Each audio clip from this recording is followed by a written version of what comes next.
The term soft skills kind of doesn't do justice to what is really the foundational part of what's going to make you successful or not successful out in the workforce.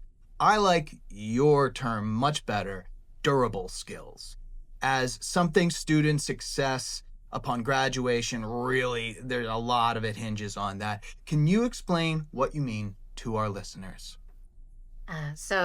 One, the philosophy of why I don't like soft skills. So for those of us who are familiar with the term, it usually talks about communication and interpersonal skills. Mm-hmm. I personally find soft skills are difficult. Yeah. How Yes. often have I put my foot in my mouth? So because of that, I don't understand why we call it soft. Yeah. The reason why I call it durable is because often it's in the context of, what programming languages do I need to know? What platforms do I need to know? What other technical skills do I need to know to ride out this next wave of technology innovation? And that's where I pause and say, well, we keep seeing these waves of technology innovation. Are there persistent skills that, regardless of the technology, we all kind of need to be able to work together and create value? And so I call it durable skills.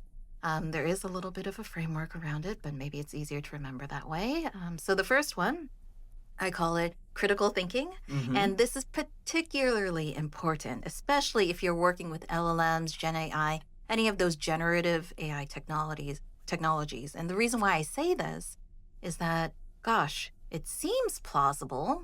It's more or less in language I understand. But can I trust it? Mm-hmm. Can I trust the output? And critical thinking skills really helps us to put on our scientific thinking hats to be able to say, do I have other evidence to determine whether or not I can actually move forward with this piece of information? Is this information or is this knowledge? Is this knowledge or is this wisdom? That kind of higher level metacognitive thinking is so important, especially with the AIs available today. So critical thinking. The second one, creativity. I love marketing and advertising because it is a creative discipline. And technology and data is also a creative discipline in the sense that we can use these tools to shape the world around us. And so creativity is so critically important. So yes, I recognize the importance of performance marketing. I recognize the importance of making sure we hit our KPIs, OKRs, all the goals of a particular campaign or a particular project. However, when we run into roadblocks, when something doesn't happen, when we get some feedback from consumers that maybe we're getting backlash for an advertisement, what do? That's where creativity is so critically important and demonstrating that. The third one I would say is collaboration, meaning as far as I can tell, I have yet to find individuals that only work with machines. Right. Every single person I have ever met, and again, my bias is N=1, my experience, we work in teams. Yeah. We work in pairs. We may work alone for a bit, but then we also interact with other colleagues. And so the ability to work with others from different backgrounds, so critically important. And so that's collaboration. And the last one is communication. And I mention it last, but I would almost argue it's just as equally important as critical thinking. Why?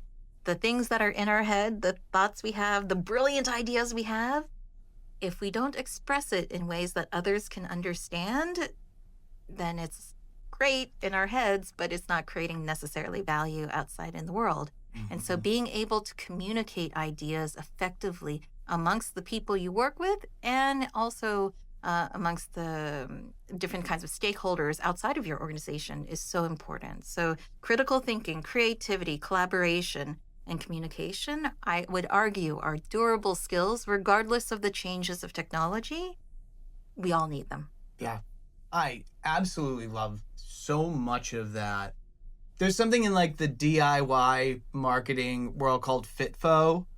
Figure it the F out. And that is like, that speaks to it. You are going to come to a place where the answer, to your earlier point, there's not going to be a curriculum. At some point, you're going to be Wile E. Coyote out over the cliff. Yeah. And it is going to be, in how you can make connections, Mhm. in how you can suss things out based on historical data and all of that stuff that we are ceding, in my opinion, a little bit too much to the AI robots right now. But I think one of the biggest things, and it's said a lot, but communication, Mhm. truly understanding what effective communication is. I have seen brilliant ideas die because the person thought, this is a great idea. Everybody's going to know this is a great idea. And you get somebody who maybe isn't the most incredible person, but gives you one, well, what about this? Have you thought about that? And because there was no empathy in how can I make this understandable to everybody? How can I make it appealing to everybody? I have seen more than one brilliant idea go up in flames simply because the person didn't think out how they're going to communicate it. That is an incredible, incredible framework.